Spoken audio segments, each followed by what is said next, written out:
ഈ wake up Siddh cinema കണ്ടിട്ടില്ല? Wake up സിദ്ധില് Siddha ആയിഷേന്റെ അടുത്ത് ചോദിക്കുന്നുണ്ട്, ആയിഷ എന്താണ് നിനക്ക് വേണ്ടത് എന്ന് പറയുമ്പോ ആയിഷ പറയുന്നുണ്ട്, എനിക്ക് ഇൻഡിപെൻഡന്റ് ആവണം, എനിക്ക് എന്റെ വീട് ഉണ്ടാക്കണം, എനിക്ക് എന്റെ ഫുഡ് പ്രിപ്പയർ ചെയ്യണം, എനിക്ക് ഇൻഡിപെൻഡന്റ് ആയിട്ട് എല്ലാ കാര്യങ്ങളും ചെയ്യണമെന്ന്. പൂജക്ക് എന്താണ് ശരിക്കും വേണ്ടത് ലൈഫില്? അത് എനിക്ക് ഓരോ ഘട്ടത്തിലും മാറി മാറി പോയിട്ടുണ്ട്. പക്ഷെ ഈ അടുത്ത് ഒരു കഴിഞ്ഞ 1.5 കൊല്ലമായിട്ട് ആണ് ആദ്യമായിട്ട് ജീവിതത്തില് എന്താ വെൽത്തി ആവണം, അല്ലെങ്കിൽ പൈസ ഉണ്ടാക്കണം, അല്ലെങ്കിൽ സ്വന്തമായിട്ടൊരു ഒരു മെറ്റീരിയൽ അസറ്റ്സിനോടുള്ളൊരു താല്പര്യം എനിക്ക് തോന്നി തുടങ്ങിയത്. ഒന്നുമില്ല, അതിന്റെ റിയാലിറ്റി, ജീവിതത്തിന്റെ റിയാലിറ്റി മനസ്സിലാക്കുമ്പോൾ നമുക്ക് തോന്നും, ഓ ആക്ച്വലി ഇതൊരു എസെൻഷ്യൽ കാര്യമാണല്ലോ. ഇപ്പൊ നമുക്ക് ഒരു ഹെൽത്ത് ഇൻഷുറൻസോ ലൈഫ് ഇൻഷുറൻസ് അങ്ങനെ എടുക്കണം, അല്ലെങ്കിൽ വീട്ടില് സ്വന്തമായിട്ട് വീടുണ്ടെങ്കിൽ ഇത്രയും ചെലവുണ്ടല്ലോ, ഇലക്ട്രിസിറ്റി ബിൽ ഇത്രയാവുമല്ലോ, അപ്പൊ അത്രയും ഉണ്ടാക്കിയാലേ നമുക്ക് ഇത്രയും കവർ ചെയ്യാൻ പറ്റുള്ളൂ. അത് ചിന്തയൊക്കെ കഴിഞ്ഞ ഒരു 1.5 കൊല്ലമായിട്ടേ വന്നിട്ടുള്ളൂ. അതുവരെ അതൊക്കെ വീട്ടുകാരൊക്കെ സുഖമായിട്ട് നോക്കുന്നുണ്ടായിരുന്നു. ഇപ്പം നമ്മുടെ കയ്യിൽ കുറച്ച് കാശ് വരുമ്പോഴാണ് നമ്മൾ ഇതൊക്കെ ശ്രദ്ധിക്കണം. ഓ ഇത്രയൊക്കെ ബില്ല് വരുമല്ലേ എന്നൊക്കെ. അല്ലെങ്കിൽ എന്തോ പൈസ ഉണ്ടാക്കുന്നത് എന്തോ സിന്നാണെന്നുള്ള ഒരു കാഴ്ചപ്പാടാണല്ലോ നമ്മൾ വളർന്നു വന്നേക്കുന്നത്. പൈസയിലെല്ലാ കാര്യം. ഈ പൈസയിലെല്ലാ കാര്യം എന്ന് പറയുന്നത് പറയണമെങ്കിൽ പൈസ ഉണ്ടായി കഴിഞ്ഞിട്ടേ നമുക്കത് പറയാൻ പറ്റുള്ളൂ. പൈസ സന്തോഷം തരൂലെന്ന്. പക്ഷെ ചിലപ്പോൾ നമുക്ക് കാണുമ്പോൾ തോന്നും എനിക്ക് കണ്ടിന്യൂസ് ആയിട്ട് പണമുണ്ട്. പക്ഷെ ഇതിന്റെ ഇടയ്ക്കുള്ളൊരു സമയമുണ്ട്. ഈ ഒരു financial independence for a women is very important. അത് സ്കൂൾ തൊട്ടേ എല്ലാവരും പറഞ്ഞ് തലയിലോട്ട് ഫീഡ് ചെയ്യണം. അല്ലെങ്കിൽ ഇപ്പോഴാണ് എന്തെങ്കിലും പൈസ അപ്പൊ അതിൽ ഒരു ചെറിയ പോർഷൻ എങ്കിലും എവിടെയെങ്കിലും ഇൻവെസ്റ്റ് ചെയ്യണം. അതിപ്പോ ശീലമായി. ചിലപ്പോൾ അത് കഴിഞ്ഞാലും ചിലപ്പോൾ കയ്യിൽ കുറച്ച് ലിക്വിഡിറ്റി കുറയായിരിക്കും. പക്ഷെ അതൊരു ഇപ്പോഴാണ് അങ്ങനത്തെ ശീലങ്ങള് തുടങ്ങുന്നത്. എന്താ വെച്ചാല് ആ ഇൻ ബിറ്റ്വീൻ പീരിയഡ്, ഇപ്പൊ കഴിഞ്ഞ 2 മാസമായിട്ട് ഷൂട്ടില്ലാത്തപ്പോ നമുക്കുള്ള ഒരു ബുദ്ധിമുട്ട് വരില്ല. അയ്യോ ഇത് എന്താണ്, ഒന്ന് ഇൻഡിപെൻഡന്റ് ആയി കഴിഞ്ഞാൽ പിന്നെ നമുക്ക് വേറെ ആൾക്കാരോട് ഹെൽപ്പ് വയ്ക്കാൻ തോന്നത്തുമില്ല. അപ്പൊ നമ്മള് എങ്ങനെ വർക്ക് ചെയ്യാം. അപ്പൊ ഞാനൊരു കോർപ്പറേറ്റ് ഗിഗ് പണ്ട് ചെയ്തോണ്ടിരുന്ന ഒരു കോർപ്പറേറ്റ് ഗിഗ് എടുത്തു. ഹസ്സിൽ തന്നെയാണ്. അപ്പൊ അങ്ങനെ എനിക്ക് തോന്നി, ഇത് ഉണ്ടാക്കിയാല് നമ്മളോട് ആൾക്കാർക്ക്, ഇന്നത്തെ നാട്ടുകാർക്ക് വില ഉണ്ടെങ്കിൽ എന്തൊക്കെ ഫിലോസഫിയും പ്രോഗ്രസീവ്നെസ്സും പറഞ്ഞാലും നമ്മുടെ കയ്യിൽ ഇച്ചിരി നമ്മളെ നോക്കാനും നമ്മൾ ഇൻഡിപെൻഡന്റ് ആയിട്ട് നിൽക്കാനുള്ള അവസ്ഥ ഉണ്ടോ അവരെ ആൾക്കാർ ബഹുമാനിക്കുന്നുള്ളൂ എന്നാണ് എൻ്റെ ഒരു മനസ്സിലാക്കല്. അല്ലാത്തൊക്കെ ഈ പറയുന്ന ഇച്ചിരി ഫാഷനബിൾ ആയിട്ടുള്ള കോട്സ് മാത്രമാണ്. അത് ആക്ഷനിലോട്ട് കൊണ്ടുവരുന്ന ആൾക്കാർ വളരെ ബുദ്ധിമുട്ടാണ്. ഫോർ ഇൻസ്റ്റൻസ് എൻ്റെ കുറച്ച് ഫ്രണ്ട്സ് ഒക്കെ ഗോവയിലോട്ട് മൂവ് ചെയ്തിട്ടുണ്ടായിരുന്നു കോവിഡിന്റെ സമയത്ത്, റിമോട്ടായിട്ട് അവിടെ നിന്ന് വർക്ക് ചെയ്യുന്നത്. അപ്പൊ അവിടെ എല്ലാവരും വളരെ നോർമലായിട്ട് വീട്ടിലിടുന്ന ചിലപ്പോൾ ക്ലോത്ത്സ് ഒക്കെ തന്നെയായിരിക്കും പുറത്തു പോകുമ്പോൾ ഇടാൻ. അവിടുത്തെ ഏറ്റവും വലിയ പണക്കാരനും അതേപോലെ ആയിരിക്കും ബീച്ചിലൊക്കെ വന്ന്. മീൻസ് അവർ സൺഡേസ് രാവിലെ ബീച്ചിൽ പോയിട്ട് എല്ലാവരും ഒരു കമ്മ്യൂണിറ്റി പരിപാടിയൊക്കെ ഉണ്ട്. അപ്പൊ ഇവരുടെ ക്ലാസ്സോ കാര്യങ്ങളൊന്നും നമുക്ക് മനസ്സിലാവില്ല. എല്ലാവരും ഒരേപോലെയാണ് ട്രീറ്റ് ചെയ്യുന്നത്. പക്ഷെ അവര് നാട്ടിൽ വരുമ്പോ ഇതേപോലെ പുറത്തോട്ട് ഇറങ്ങുമ്പോൾ അവർക്ക് പെട്ടെന്ന് ആൾക്കാർക്കൊരു അവരെന്ന് പറയാ, ഇത് വ്യത്യാസം ഉണ്ടല്ലോ ശരിക്കും. അപ്പൊ ഫോഴ്സ് ടു എന്താ dress up and look A certain way so that people respect dum. ഇതിന്റെ ഒരു റിയാലിറ്റിയാണ്. അത് നമ്മൾ അക്സെപ്റ്റ് ചെയ്യണം.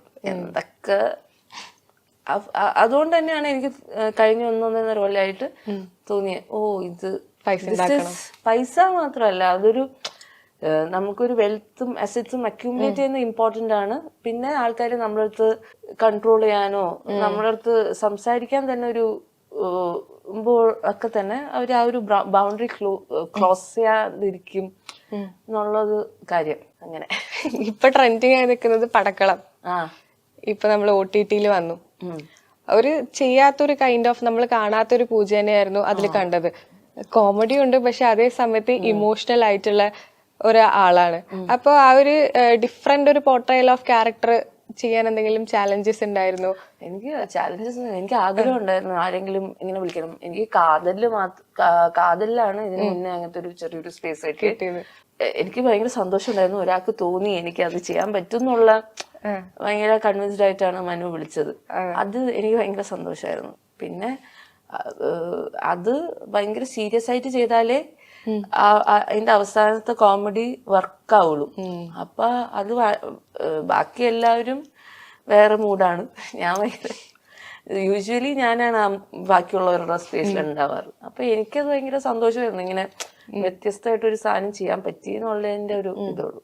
ഇപ്പൊ പടക്കളത്തിൽ വരുമ്പോഴാണെങ്കിലും ഇതില് ഫീമെയിൽ ക്യാരക്ടേഴ്സ് കുറവാ. നിരഞ്ജനയും പൂജയും മാത്രമേ ഒരു കുറച്ച് ലീഡായിട്ട് വരുന്നുള്ളൂ. അപ്പൊ ഇതിൽ നേരത്തെ പറഞ്ഞ പോലെ ആദ്യം സീരിയസ് ആയി, അവസാനം ഷറഫുദ്ദീൻ വന്നിട്ടുമ്പോ ഉള്ളൊരു നോട്ടൊക്കെ ഉണ്ട്. പിന്നെ പുള്ളീനെ സോഫയില് അവിടെ ഇടുന്നു. വിജയ് ബാബു ചേട്ടന്റെ ഒരു ഇന്റർവ്യൂല് കണ്ടിരുന്നു, ഷറഫുദ്ദീൻ വന്നിട്ട് കോംപ്രമൈസ് ചെയ്യുന്നു, കെട്ടിപ്പിടിക്കാൻ പോകുന്നു. ആ സമയത്തുണ്ടാകുന്ന ഇപ്പൊ ആ ഒരു വൈറലായിട്ടുള്ള ഒരു ഡയലോഗൊക്കെ ഉണ്ടല്ലോ, അത് കേട്ടപ്പോ എന്തായിരുന്നു തോന്നിയത്? ആ ഒരു സമയം നിങ്ങൾ ചിരിച്ചോണ്ടായിരുന്നോ, ഉള്ളിൽ ചിരിച്ചോണ്ടായിരുന്നോ അഭിനയിച്ചത്? ഇതെന്ന് വെച്ചാല് ഷർഫ് വന്നിട്ട് ഷർഫ് ഇംപ്രോവൈസ് ചെയ്തതാണ് അത്. അപ്പൊ എന്റെ അടുത്ത് ഷോർട്ടിന് മുന്നേ പറയും, ഞാനൊരു കാര്യം പറയും, നിനക്ക് എന്നെ ചിലപ്പോൾ തല്ലാൻ തോന്നും, അത് തല്ലിക്കോ എന്ന്. അപ്പൊ എനിക്കറിയില്ല ഷർഫ് എന്താ പറയാൻ പോകുന്നതെന്ന്. അത് അപ്പൊ ഞാനും ആദ്യമായിട്ടാ കേൾക്കുന്നത്. ആ മൊമെന്റിൽ ഷോർട്ടിലാണ് ഞാനത് കേൾക്കുന്നത്. എന്നുവെച്ചാൽ അത് ഉണ്ടായിരുന്നില്ല. അപ്പൊ ആ ഒരു മൂഡില് എനിക്ക് ചിരിയൊന്നും വന്നില്ല. എനിക്ക് ശരിക്കും എന്റെ വീട്ടില് റാൻഡംലി ഒരാൾ കയറി വന്ന് എന്നെ കയറി പിടിക്കുന്നു. അപ്പൊ ഏത് സ്ത്രീ ആണെങ്കിലും കുറച്ച് പഠിപ്പും വിവരും ഒക്കെ ഉള്ള സ്ത്രീകളാണെങ്കിൽ അങ്ങനെയല്ലേ റിയാക്ട് ചെയ്യാം. നമ്മളെ കയറി പിടിച്ചാൽ നമ്മൾ തള്ളി മാറ്റും. ആ ഒരു റിയാക്ഷൻ തന്നെ വന്നുള്ളൂ എനിക്ക്. പക്ഷെ ബാക്കി എല്ലാവരും സെറ്റില് കട്ട് വിളിച്ചപ്പോഴത്തേക്ക് ചിരിക്കാൻ തുടങ്ങി. പക്ഷെ എനിക്ക് അപ്പോഴും ചിരിയൊന്നും വന്നില്ല. പിന്നെ ശർമ്മ കുഴപ്പമില്ല ഞാൻ പറഞ്ഞു കുഴപ്പമില്ല, കറക്റ്റാണ് അത്, സിനിമയ്ക്ക് അത് കറക്റ്റായിരുന്നു.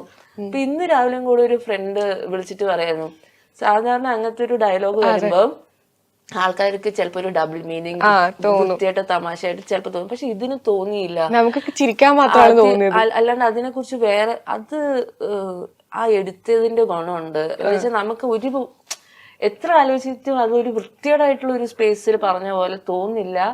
അത് ഭയങ്കര രസമുണ്ട്. അത് നേരത്തെ ആൾക്കാർ വന്നിട്ട് ഇന്നും ഈ OTT കണ്ടിട്ട് ഒരു റൈറ്ററാണ്, ഇപ്പൊ സൂക്ഷ്മർച്ചിന്റെ റൈറ്ററാണ് വിളിച്ചിട്ട് അതെങ്ങനെയായിരിക്കും അവർ ഫിഗർ ഔട്ട് ചെയ്തിട്ടുണ്ടാവുക എന്നൊക്കെ സംസാരിച്ചായിരുന്നു. അപ്പൊ എനിക്കത് കഴിഞ്ഞിട്ട് എനിക്ക് വലിയ തിരിയൊന്നും വന്നിട്ടുണ്ടായില്ല. എന്ന് വെച്ചാൽ ഇൻ ദാറ്റ് മൂഡ് നമ്മളെന്തായാലും കഴിഞ്ഞു പോവല്ലോ. അങ്ങനത്തെ എല്ലാ സിനിമയിലും ഇതുപോലെ ഒരു പർട്ടിക്കുലർ ഒരു ഡയലോഗ് കിട്ടുന്നുണ്ട്. അതെന്ത് തോന്നുന്നു, ഇപ്പൊ നമ്മള് ആളുകൾ ഒരു സീനിനെ കുറിച്ച് നമ്മൾ ഓർത്തിരിക്കാണ്ട് ഒരു ഡയലോഗ് വെച്ച് നമ്മൾ ഓർത്തിരിക്കും. നേരത്തെ ആവേശത്തിൽ പറഞ്ഞ പോലെ എടാ സുന്ദരന്മാരി എന്ന് പറയുന്ന പോലെ ഇപ്പൊ ഈ സിനിമയില് ഈ ഒരു ഡയലോഗായി. അപ്പൊ എല്ലാ സിനിമയിലും ആ ഒരു രീതിയിലൊരു ഡയലോഗ്സ് കിട്ടുന്നുണ്ട്. എനിക്ക് പണ്ട് നമ്മൾ ടിവിയില് കുറെ റിപ്പീറ്റായിട്ട് വാച്ച് ചെയ്ത സിനിമകളാണ്, സത്യനന്ദിക്കാട് ശ്രീനിവാസൻ സിനിമകൾ. അപ്പൊ നമ്മളിങ്ങനെ അതില് ഡയലോഗ്സ് ഒക്കെ തന്നെയാണല്ലോ ഇപ്പോഴും ഇന്നും ആൾക്കാർ പറഞ്ഞുകൊണ്ടിരിക്കുന്നതും. അപ്പൊ ഞാൻ പണ്ടൊട്ടേ മനസ്സിന്റെ ഉള്ളിലുണ്ടായ ആഗ്രഹമായിരിക്കും ഇത്, ഈ ഒരു കഥാപാത്രത്തിന് ലൈഫ് കിട്ടുമല്ലേ. ഇപ്പൊ ഒരു ദാസിനും വിജയനും ഒരു പക്ഷെ ഞങ്ങൾ ജനിക്കുന്നതിന് മുന്നേ ഉണ്ടാകുമായിരിക്കും. അല്ല, അതില് ആ സീരീസില് മൊത്തം സിനിമകളാണെങ്കിലും അങ്ങനെ കൊറേ എത്രയോ അങ്ങനത്തെ പഴയ സിനിമകളിലെ കൊറേ ഡയലോഗ് അപ്പോ ഇന്നും അതന്നെയാണ് പറഞ്ഞുകൊണ്ട് നടക്കണം. അപ്പൊ അതിന്റെ ഒരു ലൈഫ്, അത് ഏത് സിനിമയാന്ന് പോലും ഉണ്ടാവില്ല, പക്ഷെ അതിന്റെ ലൈഫ് ലോങ് അല്ലേ. അപ്പം എനിക്ക് ഏറ്റവും ആദ്യം അത് തോന്നിയത് ഇങ്ങനെ മറ്റേ മതിലുകളില് KPCC ലളിത ചേച്ചിയുടെ ഡയലോഗ്സ് ഉണ്ടല്ലോ, അത് കേൾക്കുമ്പോ ഇങ്ങനെ ശബ്ദം മാത്രം അല്ലെങ്കിൽ ഈ വരികൾ കൊണ്ട് മാത്രം എന്തൊരു ഇമ്പാക്റ്റ് ആണ് ഉണ്ടാക്കണേ. ഇങ്ങനെ ചെറുപ്പത്തിലേ തോന്നിയിരുന്നത്. അപ്പൊ എനിക്ക് ഞാൻ എന്തെങ്കിലും നടി ആവുകയാണെങ്കിൽ ഇങ്ങനത്തെ ഒരു ഇത് കിട്ടണേ എന്നുവെച്ചാൽ. പിന്നീടുള്ള സിനിമയിലൊന്നും അങ്ങനത്തെ വരികൾ കുറവായി തുടങ്ങി ഓർത്ത് വെക്കുന്നത്. പിന്നെ ഇത് കേറി വന്നപ്പോഴത്തേക്ക് അത് എനിക്ക് ഭയങ്കര രസമായിട്ട് തോന്നുന്നു. എല്ലാരും പറയും. അപ്പൊ ചില ആൾക്കാർ പറയും മാനുവലിക്ക കൊള്ളായിരുന്നു കേട്ടോ, അല്ലെങ്കിൽ ചോട്ട മുംബൈ, അങ്ങനെയൊക്കെ പറയുമ്പോ ഭയങ്കര സന്തോഷമാണ്.